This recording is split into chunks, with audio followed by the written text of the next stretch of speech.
Bước em nhẹ trên thành phố Huế, âm hưởng nào dịu mát lòng anh.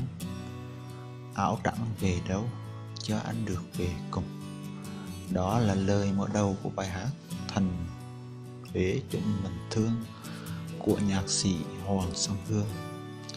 Có thể nhạc sĩ Hoàng Song Hương cũng không ngờ được đầu năm 2019, lời của bài hát có thể minh họa một cách chân thực và sống động nhất trên đường đi bộ nổi trên sông Hương Lạc Gỗ Lim này.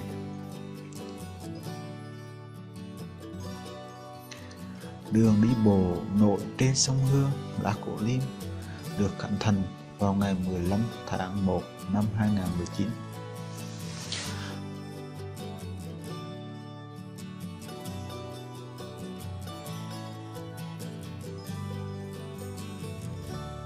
Sau 4 ngày khai trương đường đi bộ trên sông Hương thì thời tiết Huế vẫn mưa rét liên tục.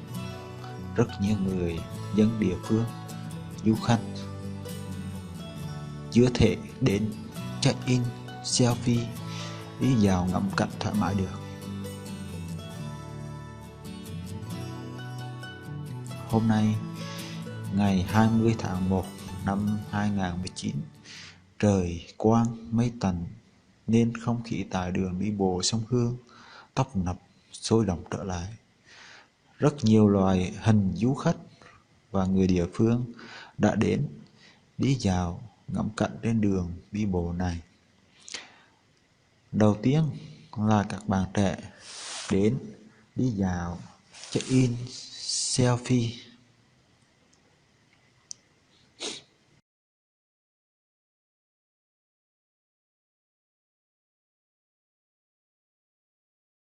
Tiếp theo là các du khách nước ngoài bắt đầu đi dạo, tham quan ngắm cảnh cầu Khả Đông.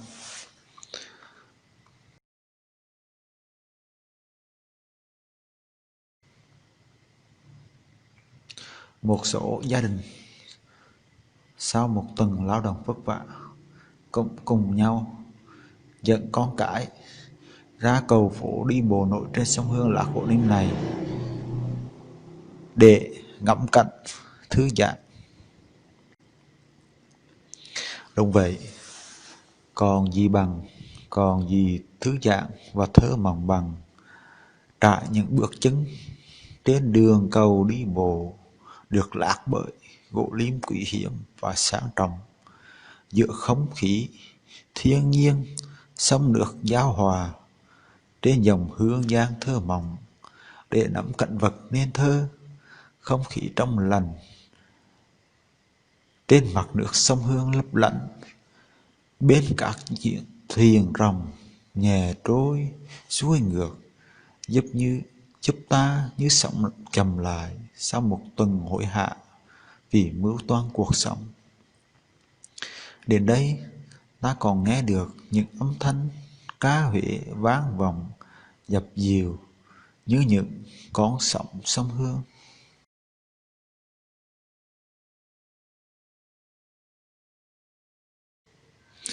Trước đây, nhạc sĩ Hoàng Song Hương mở đầu bài hát Thành Huế chúng mình thương với câu hát bước em nhẹ trên thành phố Huế, âm hưởng nào dịu mát lòng anh. Áo trắng về đâu cho anh được về cùng. Có thể một số người cho rằng nhạc sĩ quá bay bổng, khó tìm được hình ảnh đó trong thực tế, nhưng họ đã lầm.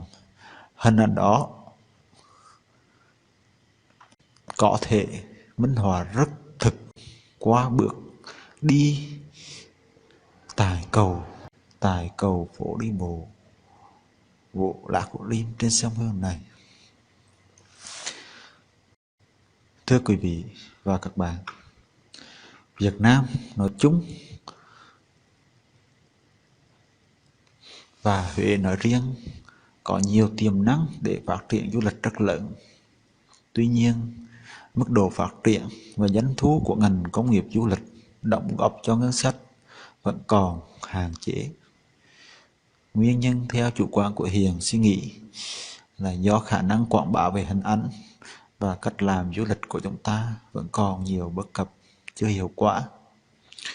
Để góp phần đẩy mạnh vào sự phát triển của ngành du lịch này, huyện đề xuất mọi người chúng ta hãy mạnh dạn chia sẻ, lan tỏa những hình ảnh đẹp của Việt Nam, của hệ chúng ta để khắp bạn bè nắm châu trên thế giới.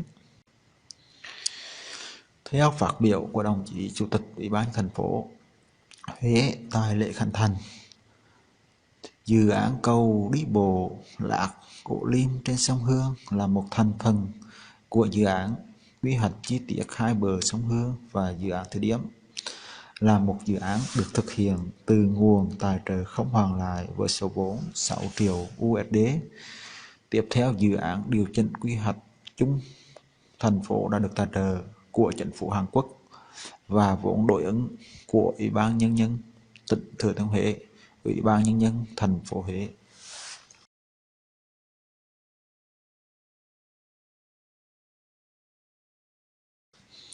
Thành phố Huế có nhiều công trình vật thể, vi vật thể, đặc biệt là quần thể các di sản của cố đô được thế giới và UNESCO công nhận là di sản thế giới. Thành phố Huế còn là thành phố văn hóa, lịch sử, là thành phố festival đặc trưng của Việt Nam, thành phố xanh, thân thiện và an toàn. Trong đó, sông Hương là dòng sông có vai trò và vị trí hết sức quan trọng trên nhiều lĩnh vực đối với thành phố Huế và cả tỉnh Thừa Thiên Huế, là trục cảnh quan trung tâm cực kỳ quan trọng trong kiến trúc đô thị Huế. Sông Hương luôn được xem là yếu tố phong thủy, tâm linh, tín ngưỡng, lịch sử và còn là tình cảm, niềm tự hào của người dân Huế.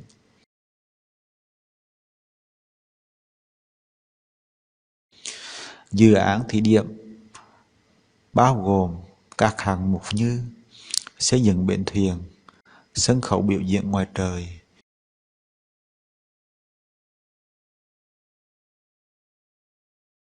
đường đi dạo,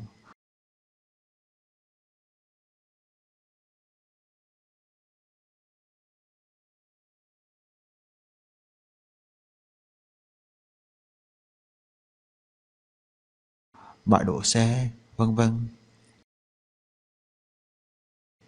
Đặc biệt là xây dựng cầu đi bộ trên sông Hương với kết cấu bằng bê tông cốt thép, sàn lát gỗ lim, lan can bằng đồng, dài 450 m, rộng 4 m, với diện tích khoảng 2.443 m². Kinh phí thực hiện khoảng 52,9 tỷ đồng. Hạng mục này giải quyết được hai vấn đề lớn phức tạp, đó là đưa ra giải pháp kỹ thuật tối ưu của đường đi bộ khi đi qua cầu Phú Xuân do không thể làm cầu nổi, vượt cầu và đường hầm, đồng thời không làm phá vỡ ảnh hưởng đến công trình kiến trúc thủy tạ tại 11 Lê Lợi. Thứ hai, tạo điểm nhấn cảnh quan, nghệ thuật, không gian mở hơn cho tuyến đi bộ và tạo được thêm điều kiện để người dân, du khách tiếp cận gần với sông Hương hơn. Dự án được triển khai thi công từ ngày 22 tháng 12 năm 2017 và hoàn thành vào ngày 31 tháng 11 năm 2018. Dự án do Ủy ban thành phố Huế và Ban Quản lý Coi ca, các tư vấn thiết kế và giám sát Hàn Quốc, Công ty cổ phần xây dựng thủy lợi Thừa Thiên Huế thi công, cùng với sự quan tâm chỉ đạo của Ủy ban nhân dân tỉnh, Coi ca Việt Nam. Công trình đã hoàn thành đảm bảo các yêu cầu về chất lượng, kỹ thuật, hiệu quả sử dụng công trình, kết hợp với dự án thí điểm do chính phủ Hàn Quốc tài trợ.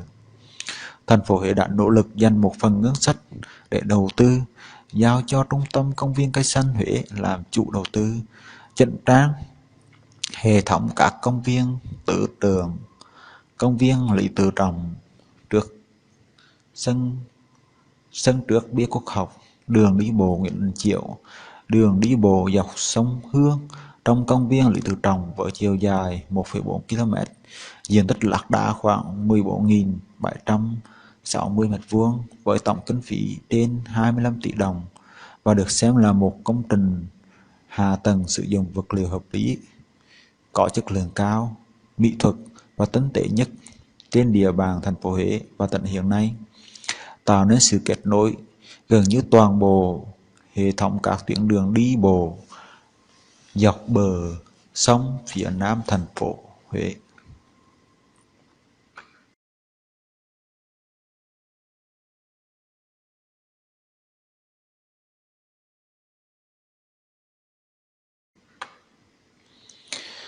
Kính thưa quý vị, trong thời gian tới, kênh YouTube của Hiền tiếp tục sẽ cập nhật các hình ảnh, thông tin mới nhất về dự án quy hoạch chi tiết hai bờ sông Hương và dự án thí điểm này. Mời quý vị theo dõi đón xem. Còn đối với các bạn ở xa, nếu có dịp đến Huế, dù chỉ trong một ngày, mình khuyên ít nhất bạn nên đặt chân đến đường đi bộ nổi trên sông Hương Lạc Gỗ Lim này để cảm nhận được không khí trong lành, khung cảnh thanh bình giữa không gian thiên nhiên, sông nước hòa quyện, tạo nên khung cảnh nên thơ bậc nhất xứ Huế. Đến đây, Huyền xin tạm dừng video này tại đây. Xin hẹn quý vị trong những video tiếp theo. Nếu quý vị xem video thấy hay thì đừng quên bấm vào nút đăng ký kênh YouTube của Huyền nếu chưa đăng ký để ủng hộ kênh, hoặc tương tác với kênh bằng cách like, chia sẻ, bình luận trên kênh để giúp kênh được sinh động và ngày càng phát triển. Thân chào quý vị. Xin hẹn gặp lại quý vị trong những video tiếp theo.